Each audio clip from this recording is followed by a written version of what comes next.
Hello friends, आप सभी का हमारे यूट्यूब चैनल पे बहुत बहुत स्वागत। मैं पदम पांडे अपने कंपटीशन क्रांति चैनल पे आज जो आपको पढ़ाऊंगा वो है रेलवे।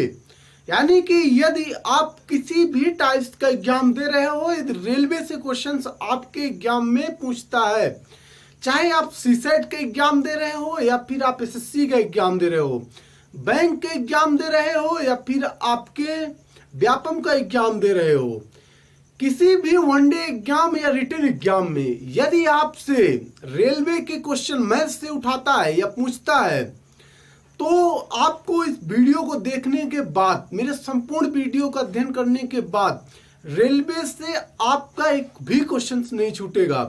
फ्रेंड्स, मैं आपको बता दूं कि प्रत्येक एग्जाम, चाहे आप वनडे एग्जाम दें या आप रिटन एग्जाम दें, आपसे एक क्वेश्चन रेलवे का एक या दो क्वेश्चन 100% पूछा जाता है। चूंकि मैं खुद ही एग्जाम देता हूं, तो जब भी मैं एग्जाम दिया हूं, जितने भी टाइप्स के मैंने एग्जाम दिए, चाहे मैंने यूपीएससी के एग्जाम दिए, चाहे एमपीपीएससी के एग्जाम दिए, चाहे वनडे का एग्जाम दिया है, सभी में मैंने रेलवे के क्वेश्चंस पाए हैं और सभी में एक या दो क्वेश्चंस देता ही देता है, ये श्योर है 100%। तो फ्रेंड्स, इस वीडियो को देखने के बाद आपको यदि रेलवे अभी तक समझ में नहीं आया और आप यदि नए हो और रेलवे के क्वेश्चंस आपसे नहीं बनते, तो आपको रेलगाड़ी के क्वेश्चंस इस वीडियो को देखने के बाद आपको ऐसे समझ में आएंगे जैसे कि आपने फर्स्ट टाइम में ही आपको कंप्लीट समझ में आ जाएगा। तो चलिए फ्रेंड्स, हम रेलगाड़ी का क्वेश्चन आपसे स्टार्ट करते हैं।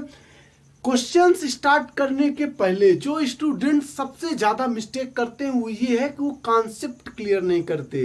यानी कि जिस चैप्टर को आप पढ़ो, फर्स्टली आप उसके बेसिक कॉन्सेप्ट क्लियर कर लो। क्योंकि जब आप आंसर आप हल करोगे, सॉल्व करोगे क्वेश्चंस को, तो आपको बेसिक ही नहीं मालूम रहेगा। और जब आपको बेसिक नहीं मालूम रहेगा तो 100% श्योर है कि आपका क्वेश्चंस सॉल्व करते टाइम गलत हो जाएगा।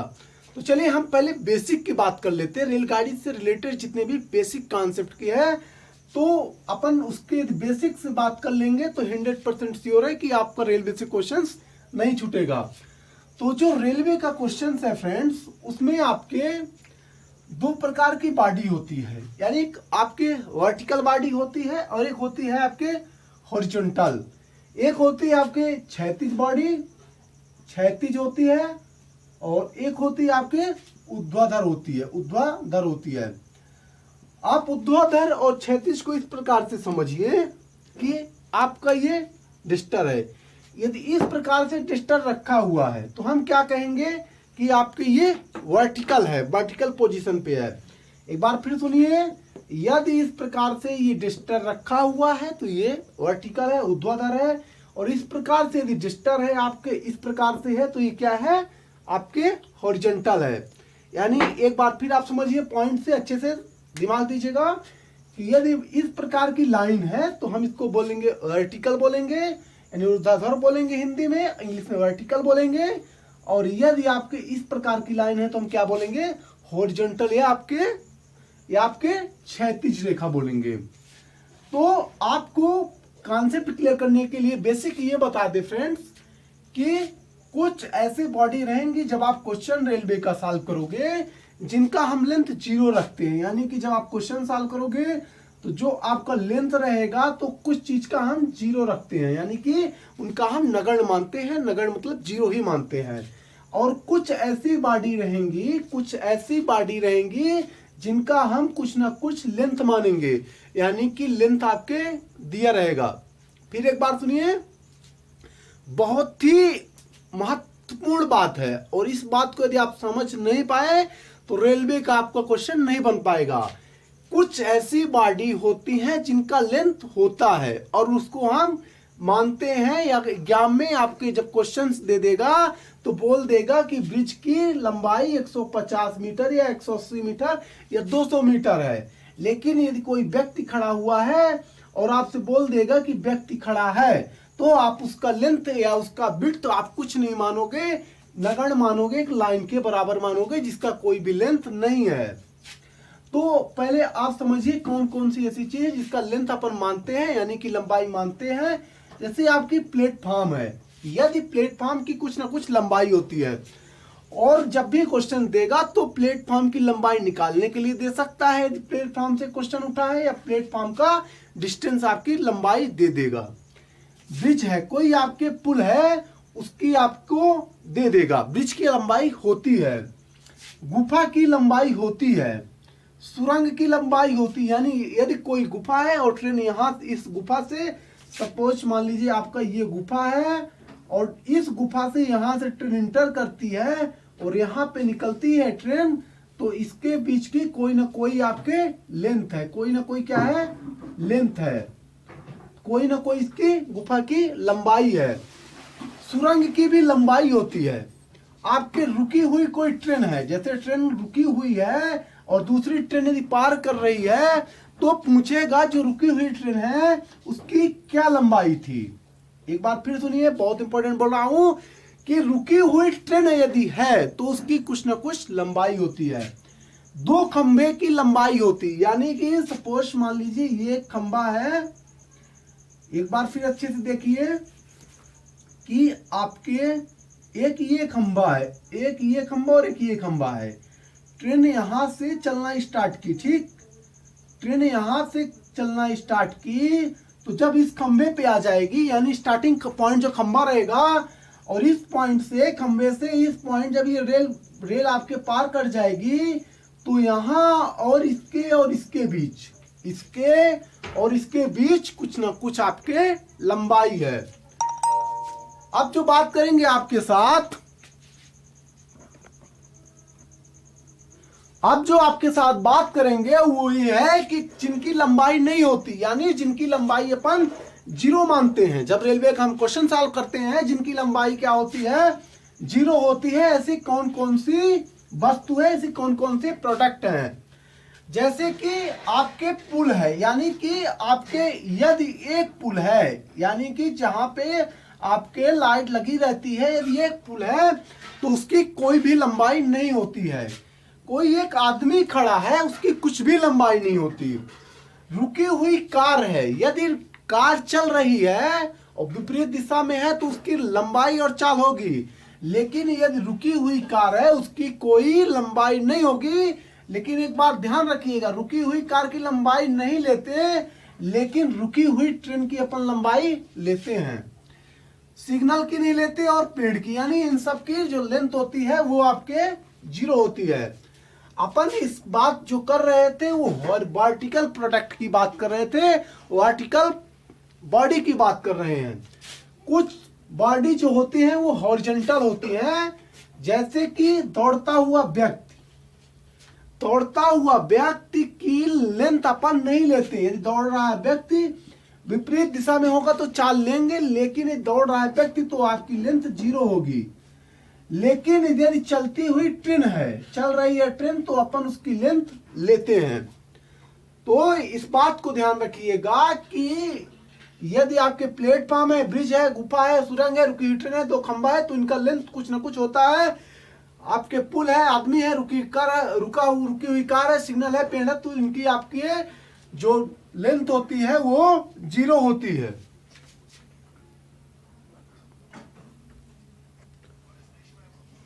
अब आपके साथ जो हम एक बात करेंगे जो कि फार्मूला है और बहुत इंपॉर्टेंट है, जो कि सभी रेलवे के क्वेश्चंस पे यूज होता है। यानी कि ऐसा फार्मूला जो कि आपके रेलवे के क्वेश्चंस पे, सभी क्वेश्चंस पे यूज होता है।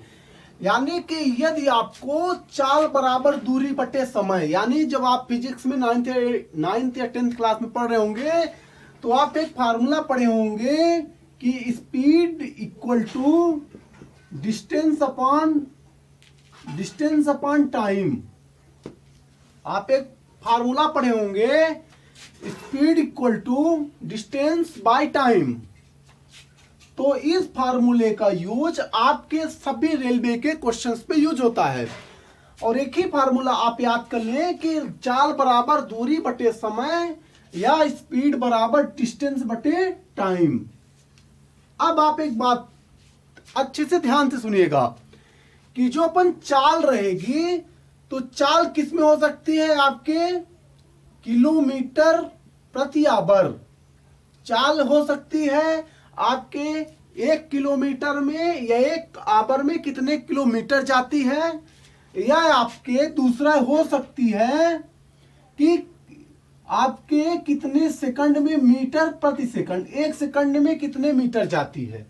एक बार फिर सुनिए कि जो आपकी चाल है, पहले अपन चाल के कॉन्सेप्ट को समझते हैं, ठीक। एक एक पहले कॉन्सेप्ट को समझिए। चाल क्या हो सकती है, ये हो सकती है कि 1 घंटे में कितने किलोमीटर जाती है, या फिर हो सकता है आपकी 1 मीटर 1 सेकंड में कितने मीटर जाती है आपकी ट्रेन, ठीक।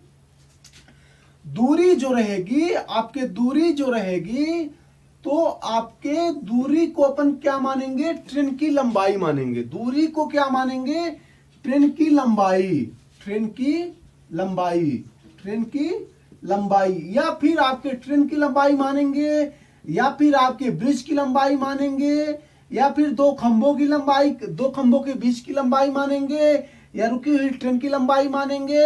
यानी कि जिसमें भी लंबाई होती है, लेंथ होता है, उसको अपन क्या मानेंगे, दूरी मानेंगे। हाँ, ऐसा भी होता है, होगा कि ट्रेन की लंबाई प्लस ब्रिज की लंबाई रहेगी, ट्रेन की लंबाई प्लस 2 पुलों की लंबाई रहेगी, ट्रेन की लंबाई प्लस आपके रुकी हुई ट्रेन की लंबाई रहेगी। यानी कि दूरी पे अपन के ट्रेन की लंबाई प्लस ट्रेन की लंबाई प्लस आपके ब्रिज की लंबाई, यानी कि ब्रिज की लंबाई। तो अपन दूरी पे क्या रखेंगे, दूरी बटे आपके समय रहेगा। तो एक बार फिर ध्यान से सुनिए दोस्तों कि जो आपके दूरी रहेगी वो ट्रेन की लंबाई रहेगी, या ब्रिज की लंबाई, या 2 पुल की लंबाई रहेगी, पोल की लंबाई रहेगी। तो चाल बराबर आपके दूरी बटे समय। समय आपके किस किस में हो सकता है, समय एक तो आपके आवर में हो सकता है, यानी कि एक समय तो आपके कितने घंटों या घंटे में हो सकता है। दूसरा आपके सेकंड में हो सकता है, जो समय आपके होगा वो एक तो आवर में हो सकता है, दूसरे आपके सेकंड में हो सकता है।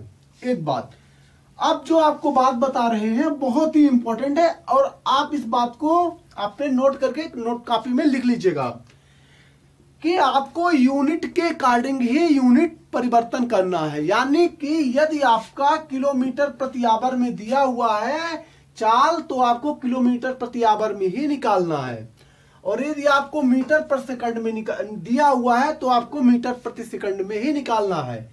यानी कि इकाई का विशेष ध्यान देना है। इकाई किस में दिया है, या आपके बोल सकते हैं कौन सी यूनिट पे आपको कौन सी यूनिट दिया है, यूनिट आपको कन्वर्ट करना, बदलना आना चाहिए। तो चाल क्या हो सकती है, किलोमीटर प्रति आवर हो सकती है, मीटर पर सेकंड हो सकती है। दूरी क्या हो सकती है, किलोमीटर में हो सकती है, या आपके मीटर में हो सकती हो, तो आपके सेंटीमीटर में भी सकती है, नैनोमीटर में भी, माइक्रोमीटर में भी, आपके पेट्रोमीटर में भी। लेकिन इसमें जो अपन मानेंगे वो आपके किलोमीटर या मीटर में मानेंगे। समय अपन मानेंगे आवर में, या फिर आपके सेकंड में, यानी घंटे में, या फिर आपके सेकंड में जो अपन मानेंगे टाइम मानेंगे।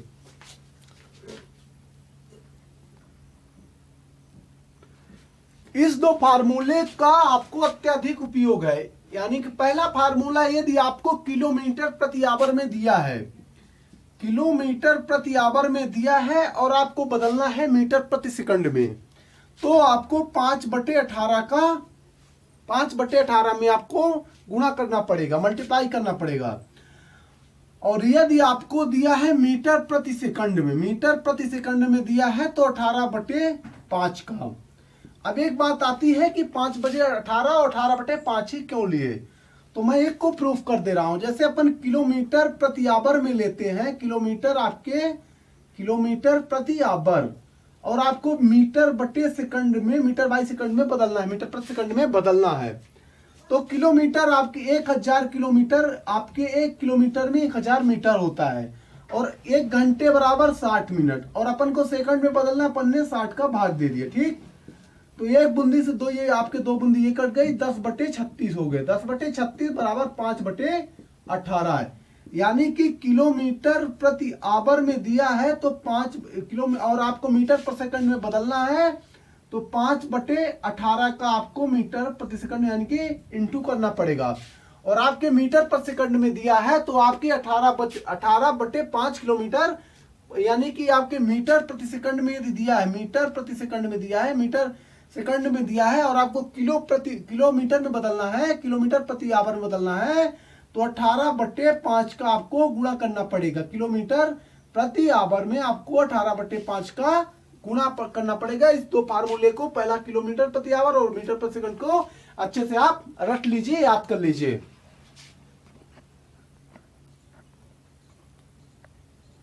सिंपल सा क्वेश्चन है दोस्त कि यदि अपन बहुत सिंपल से क्वेश्चन लेकर चल रहे हैं और एक एक क्वेश्चन के आपके जितने भी प्रकार के क्वेश्चन इसमें बनेंगे, यानी कि रेलवे में जितने भी प्रकार के क्वेश्चंस बनेंगे मैं सभी को एक एक करके आपके टाइप्स को कंप्लीट करूंगा।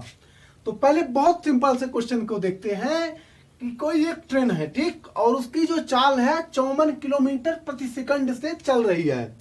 तो ट्रेन की चाल आप मीटर प्रति सेकंड में निकालिए, यानी कि किलोमीटर प्रति आवर में चल रही है, किलोमीटर प्रति आवर में चल रही है और आपको निकालना है मीटर प्रति सेकंड में।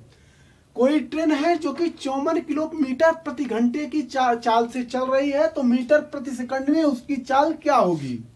एक बार फिर सुनिए कि कोई ट्रेन है जो कि 54 किलोमीटर प्रति आवर की चाल से चल रही है, यानी कि एक घंटे में वो 54 किलोमीटर चलती है, तो उसकी मीटर प्रति सेकंड या एक सेकंड में कितने मीटर चलेगी। इस क्वेश्चन को आपको किस प्रकार सॉल्व करना है, चलिए हम स्टार्ट करते हैं।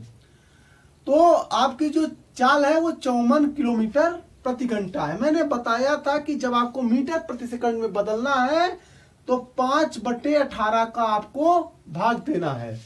मैंने आपको बताया है कि जब आपको मीटर प्रति सेकंड में बदलना है तो 5/18 को आपको मीटर प्रति सेकंड में बदलना है, तो आपको 5/18 का भाग देना पड़ेगा। तो 18 त्रिक 54, यानी कि 15 मीटर प्रति सेकंड इसकी चाल होगी। यानी कि जो 54 किलोमीटर पर सेकंड से गाड़ी चल रही है उसकी जो मीटर पर सेकंड में 15 मीटर पर सेकंड होगी। 1 मीटर में वो ट्रेन 15 मीटर चलेगी।